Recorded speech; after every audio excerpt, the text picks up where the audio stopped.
Welcome back, Gundam guys and Gundam gals. PatrickGrade here from GG Infinite News, bringing you a video review for the HGUC Jesta. I've got a bunch of empty plates here, so that means I've got a kit somewhere. Let's take a look. Starting with the legs, we have a lot of nice molded detail in the plastic, some sharp angular lines, some deep channels, and some good color separation. For articulation, we have some swivel at the hip. The knee bends a little over 90 degrees. The center calf piece here is solid plastic. There's no moving parts or anything.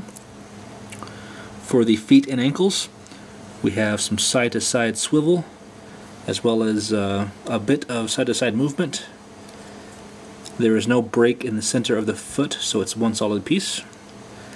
And the ankle can go forward and backwards about that far.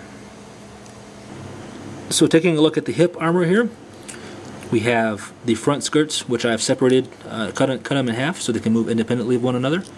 You can see there's a separate blue, light blue plastic piece for the vent here, which is pretty nice. It's not a sticker, but there is a sticker here on top for the V design.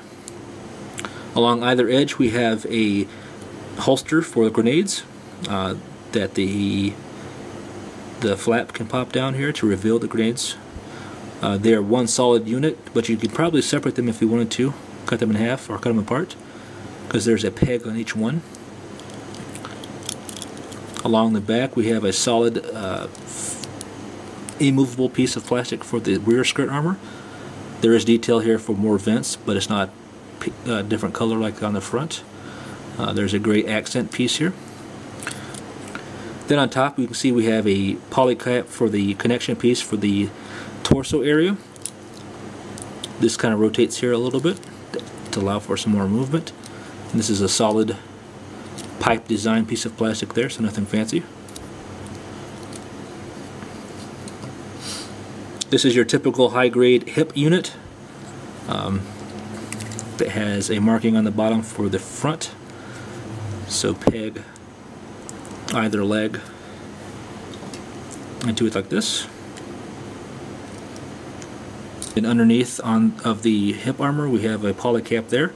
Simply plug this into that.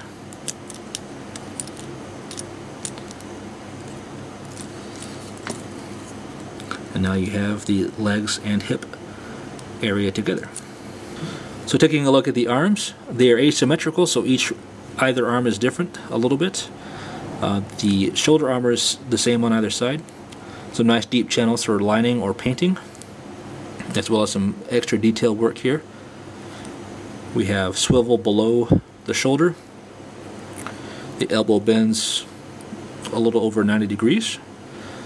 On this arm we have an extra ammo pack, I believe. It looks similar to what's on the Jagan. The opposite arm we have just the one difference is the beam saber is stored here in the forearm. Otherwise everything is the same. It's nice and tight, so the beam saber is stored pretty tightly in here, so it's kind of difficult to get out. You might need a toothpick or a hobby knife or something. And you can see my bad nub removing there. Taking a look at the chest and head, we have some really nice detail in the chest. The dark blue surrounded by the light blue piece, and that's not sticker, that's another piece of plastic. It's a solid piece in the chest. So it's really nice color separation. Along the sides we have the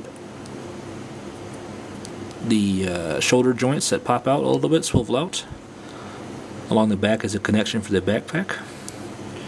The head's a real winner here, I believe. It's really nicely detailed with the top armor here that has the circles, indents, as well as the clear orange visor piece. And there's detail hidden behind the visor as well that you can kind of see if this can focus well enough. Like the arms, the head is also asymmetrical. We have an antenna for communication on one side, as well as probably a Vulcan cannon or something here on the other side. So I think the head looks nice, as well as the chest. Some nice color separation. Some even darker blue here on top, maybe a little bit of purple in there from the other standard dark blue. That looks really nice to me. So plugging either arm in.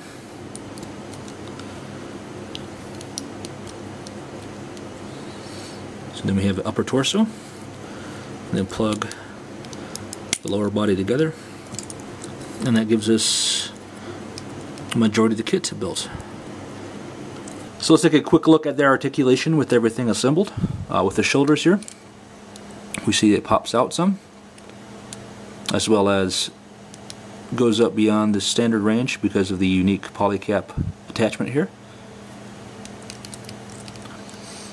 The elbows bend about that far up. The head can move freely. The torso can pop off. It can move about that far before it pops off. The legs can come out about that far.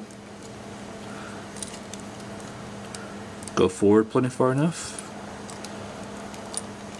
And back about that far.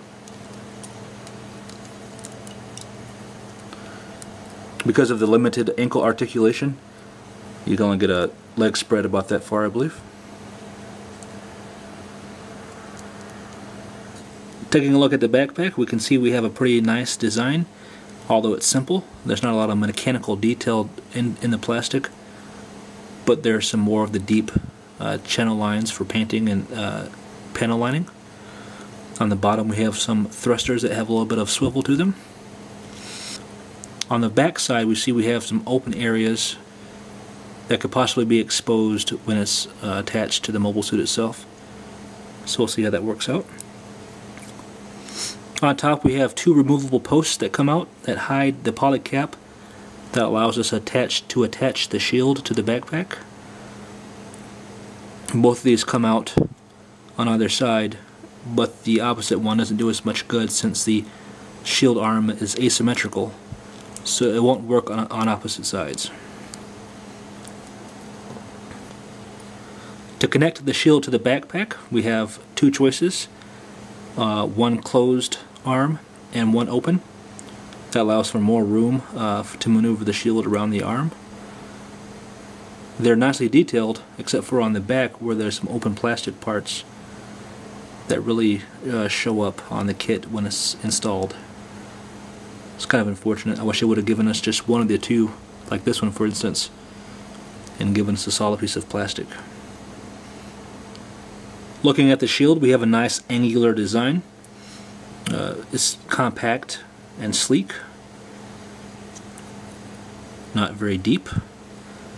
On the back we see some more molded detail, some rivet joints here, or rivet detail molded there, and there's a handle that doesn't seem to be much use. It doesn't move, and it's kind of high for the arm to reach when it's plugged in, but it looks cool nonetheless.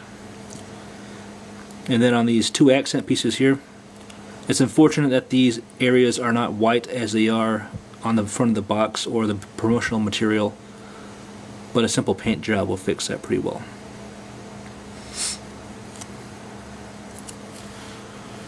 So to attach the shield to the backpack, we take one of the arms, plug it into the poly cap on top of the shield, remove one of the hole covers here, the left side one actually, and then plug the arm into there. So that gives us a little bit of forward and backward movement here. The shield can swivel on the poly cap no problem.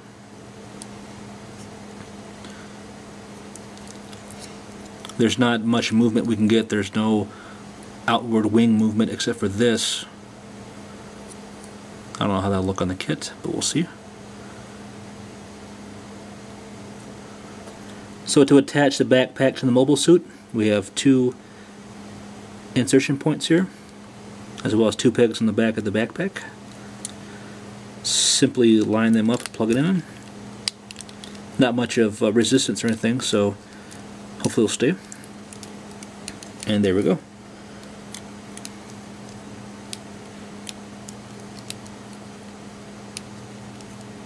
So from the front, the backpack and shield don't add a lot to the kit. Just a kind of a thin line coming off the side here. But from the side, you can see it covers up a lot of the upper torso. And the back, it adds a little width and detail to the back. So overall, I think it fits the kit pretty well. So that will wrap up part 1 of the video review. Stay tuned for part 2, where we'll take a quick look at the weapons and accessories, as well as my final thoughts on the kit. Thank you for watching so far. I'll see you in a bit.